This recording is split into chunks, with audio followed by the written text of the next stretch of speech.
as you were saying, it goes like one bit towards creepy. That length of hair, do you know what I mean? You're like, wouldn't be surprised if I saw you in the local paper for something you shouldn't have done. On the wanted sign at the train station.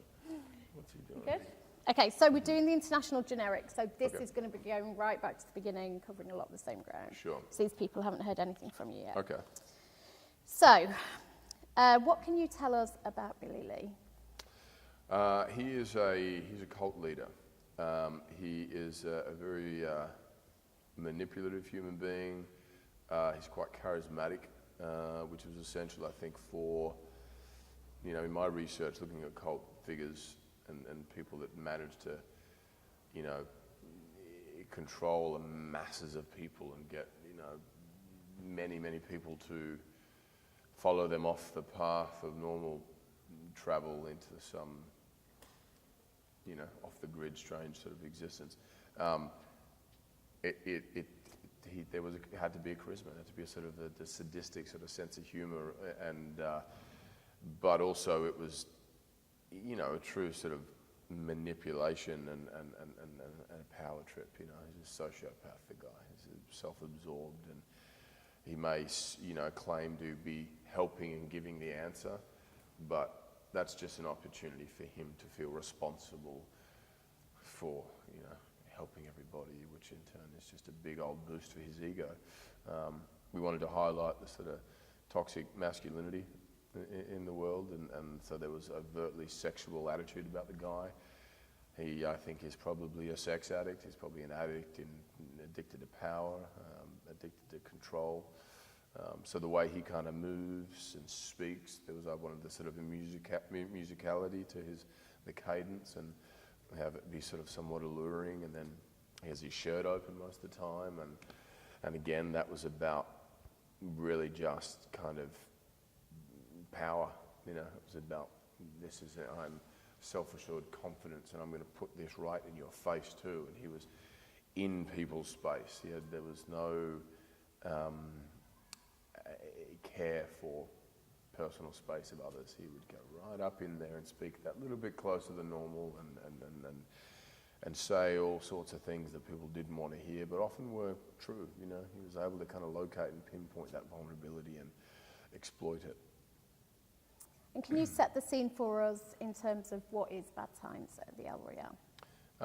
The movie is set in a hotel where 7 strangers meet with 7 secrets, and they're all searching searching for something, an answer, an object. They're running from something. They're ultimately trying to find out and figure out who they are and what their place in the world is. But at the same time, these things all collide, and which it ends up being the recipe for a pretty chaotic scenario, and it's violent. It's heartbreaking. There's humour when you shouldn't laugh, and an incredible soundtrack. And the film is one of the most beautifully shot films I've ever seen.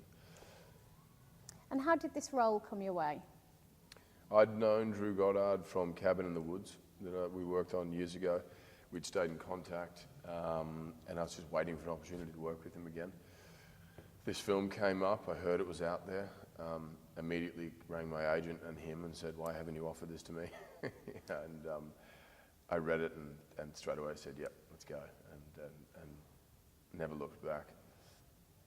And how do you approach creating the character who is in many respects the villain of the film? A lot of research on cult figures and trying to understand, that no one, you can't just play evil, he has to believe he's doing some good in some way, or what is the justification for that? And for me it was, whether he thought he was helping people or whether he was just addicted to the idea that he was helping people is probably truer.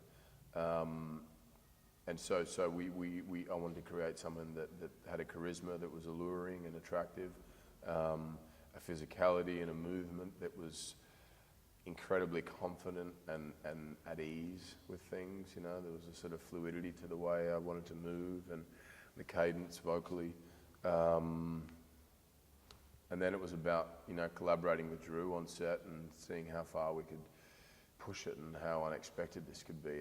And my goal was to try and have something that he had written and he had spent years building in his head. I wanted to surprise him. That was my objective. And the first read through, he said, can we talk? And he said, I don't know about the voice or the sort of, I'm not sure. And I said, trust me on this, trust me. I've been working on this for a while. And I said, look, give me a day of doing it. And by the end of it, if you don't think it's working, I'll do whatever you want. And we shot for a day and he said, I was wrong. This is great, let's go. And, you know, there are many occasions also where he said, no, that's wrong, I'm right. You know, and so it was a wonderful, open-ended sort of collaboration, you know, where anything was offered up and accepted and played with and tried and explored. And is that how the dance scene came about? The dance scene was not in the movie or in the script. It was basically, we'd been on that set for sort of 7 or 8 days, and the song came on, Deep Purple song, and I just started kind of moving my hips. And you know, I think on one level I had an awareness about, well, what's the character doing at this point, and I think he's just kind of just screwing with everybody. You know, it's basically like, you know, everyone knows there is violence bubbling under the surface, and instead of sort of telling everyone this is what's about to happen, here he is dancing and eating cherry pie, which is incredibly unnerving and unsettling. And it was sort of, you know, overtly sort of sexual and offensive.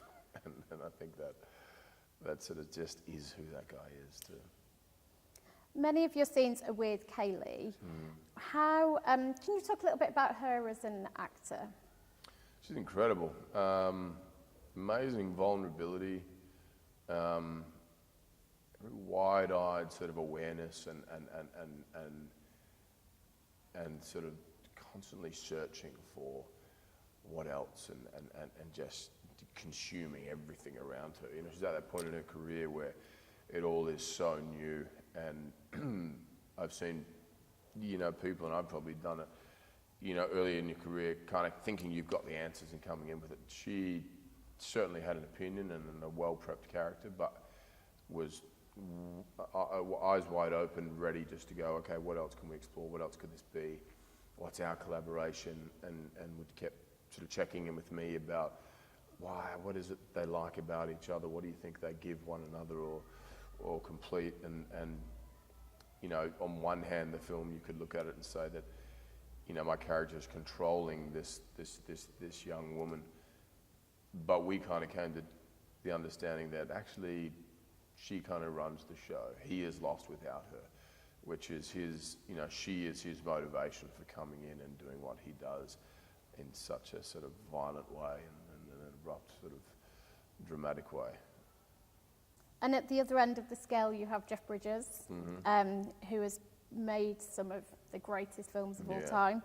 Talk about the experience of working with him.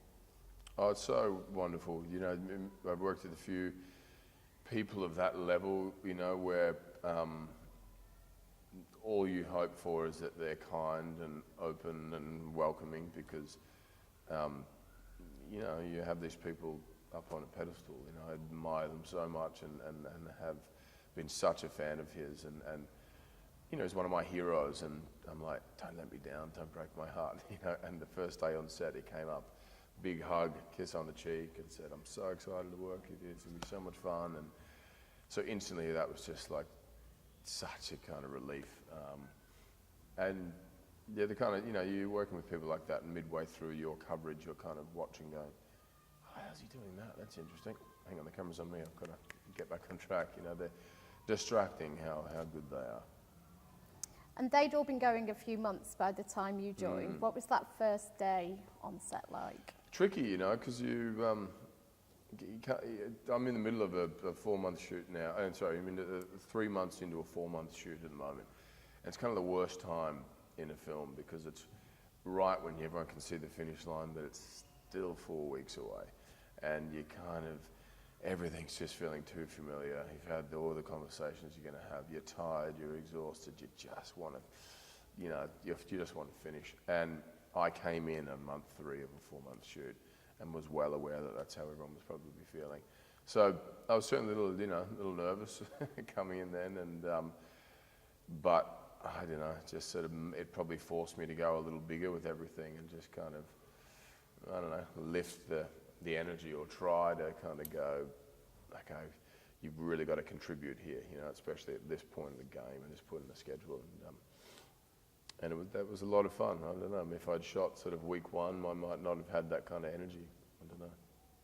And was that a little bit like going back in time? Was it a sense of a reunion with Drew, who you'd stayed in touch with, but this was the first time you've worked together again? Yeah, it was in the best way. I have yearned to work in Vancouver since Cabin. It's one of my favourite cities in the world. I just love it. I love the combination. This is a big, beautiful city and the food and the people, but nature, you're surrounded by the most stunning lakes and mountains and forests. And so there was conversations about shooting somewhere else at one point, and I said, I can't do it if it's shooting at that particular location because I've just spent a long time there and I can't do it. And not that he moved it for me, but I think he gave me a pretty good pitch about, come on, where do you want to be? There, here or there. So it was great. I drive past little restaurants and things and places I hung out. Cabin was 8 years ago, I think, and it had this sort of wave of nostalgia and memories of, oh my God, this was when I was doing one of my first jobs, and here I am at a different point in my career, and yeah, pretty cool. Would you say Cabin was a transformational moment for your career? Yeah, definitely. I think I'd done Star Trek just before, and that was certainly kind of opened up everything for me. And then when I was doing Cabin, that was another big step for me. And while I was shooting Cabin, I was auditioning for Thor, and Drew and Joss Whedon spoke with with Ken Branagh, who was directing Thor 1, and said, you should meet this guy. He's like, we think, he should be Thor, and so on. And so, yeah, if I hadn't have done that film, Thor might not have happened. And so, hugely transformational and threw me into the game. And you've talked about your collaboration with Drew in creating Billy Lee. Mm-hmm. How much detail did that go into? So were you involved with his look, for example? You've talked about the voice and the rhythm and the kind of physicality. Yeah. How much detail did you go into in terms of creating? A lot, yeah. We had many conversations about who the character was, So much was available for me on the page, sort of wonderful script. But it was about kind of just sitting with the character for a number of months before we started shooting, and it's interesting, my wife always says, the moment I sort of start to go down the rabbit hole of trying to find a character, she's like, okay, I'll see you in a couple of months, and not in some mad sort of method process, but I'll tend to be sort of listening to her with 50% of my attention, and then the other portion's kind of thinking about the character and so on. But the look, yeah, we talked about the what's going to represent who this guy is, the sort of sexuality, the power, the period in time, that period in time, the expression and the freedom to express, or the want and need to express, and have a greater opinion and say in life and not be controlled.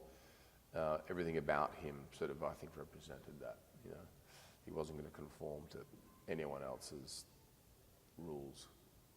And was the hair natural or a wig? It's a wig. I had Luca Vanella, who's the best wig man in the business, and Drew said to me, "Can you grow your hair by this date?" And I said, "No, because I'm shooting another movie where it's very short." And he said, "Oh, okay, well, we'll just maybe the character has short hair." And I said, "No, I could get a wig." And he said, "I'm not dealing with wigs. They never look good," and so on. And I said, "This is not your regular hair guy. This guy, Luca, is the best there is." And I said, "Trust me, if you don't like it, we'll rip it off and whatever." And Luca, I think, became Drew's favourite person on the set. You know, the amount of times no one knew it was a wig, you know. Like the rap party, I came in with my short hair, and everyone was like, "Oh my God, for 4 weeks now, I thought that was your hair."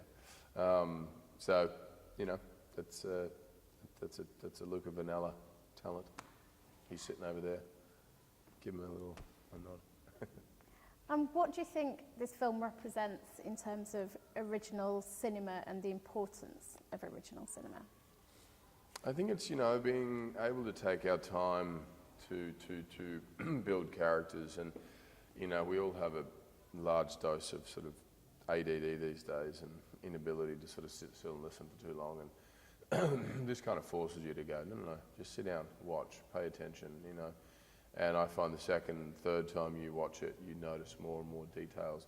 And that's what I loved about it, that it wasn't relying on big special effects and explosions to sort of keep you invested. You were truly, I think, you know, infatuated with who these people were and trying to kind of peel back the layers to what they were after or what they were afraid of or what their vulnerabilities were. And we don't see that very often. And the first time I read the script, immediately that spoke to me in such a way, and I thought, I'm yearning to do something like this, and I do think an audience is yearning to see more films like this too. Great. Cool. Lovely. Thank you so much for your time. I'm sorry to make you repeat everything over and